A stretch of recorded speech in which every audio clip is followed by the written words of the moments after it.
एक मिनिट आहे दादा, करून आलो मी. ते हात दे, हात दे, हात दे.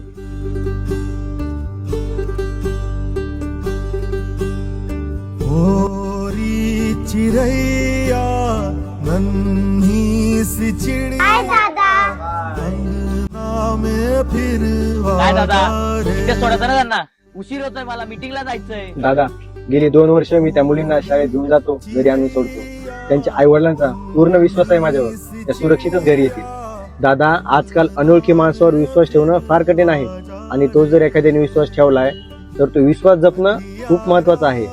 आजकाल किती वाईट घटना घडत आहेत. हो दादा. त्या मुलींना सुरक्षित घरी सोडणं ही माझी जबाबदारी आहे, म्हणून मी त्यांना इथे सोडले नाही दादा. हो दादा, खरंय तुमचं. तुमच्यासारख्या माणसाची या जगाला खरंच खूप गरज आहे.